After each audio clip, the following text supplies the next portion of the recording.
PIMCO sees a highly compelling credit market now developing for three key reasons. First, the limited supply of flexible capital. Second, global macro headwinds. And third, a significant increase in corporate leverage.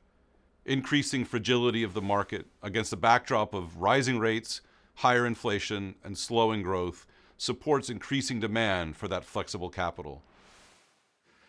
Demand for private credit is growing from a variety of factors. Sheer growth of the market allows borrowers more certainty to execution, and the private market is often more flexible for customized financing terms required to meet certain unique borrower needs.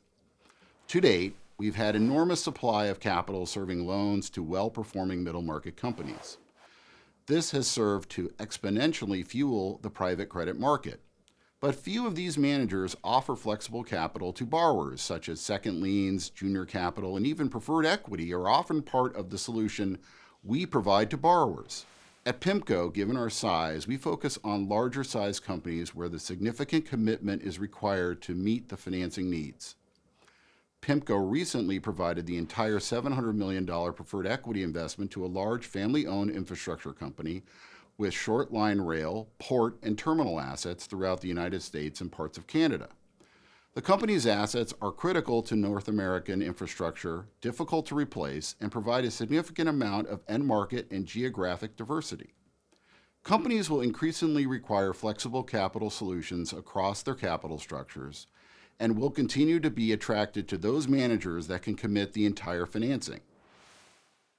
The second reason that we see the increasing demand for private capital over the next few years are the macro headwinds that we see out there in the economy. And then there are several.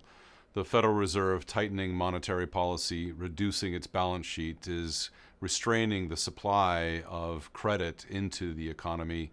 Meanwhile, of course, the economy is struggling with high inflation driven by higher input costs, higher labor costs, leading to ultimately pressure on margins, something that we haven't seen yet, but we do expect to see over the next few years.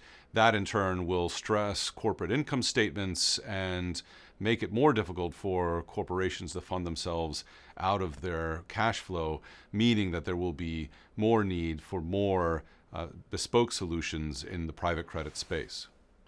The third reason that we see an increased demand for private credit is simply the high level of leverage out there in the corporate sector in the United States and internationally. In the United States right now, business debt as a percentage of GDP is at an all-time high, with the slight exception of the first and second quarter of 2020, looking at Federal Reserve statistics. Those leverage ratios, this stock of debt, and then the leverage ratios on corporate balance sheets leave companies ill-prepared for any downturn in the economy and any downturn in margins. Many of these highly levered balance sheets are levered for growth. They're levered for growth and continued high margins. If we see disappointments in terms of growth, if we see declines in margins, that will put pressure on EBITDA. Meanwhile, of course, as the Fed is normalizing monetary policy, interest rates are going higher.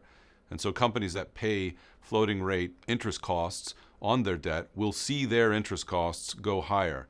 And if you were to see at the same time EBITDA decline, it makes the difference between a company having positive free cash flow and burning cash.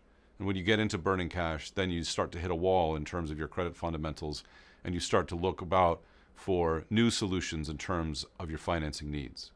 We see an unprecedented demand for leverage developing now that we believe will disproportionately reward managers that can commit flexible capital and scale. The demand for financing is influenced by three factors.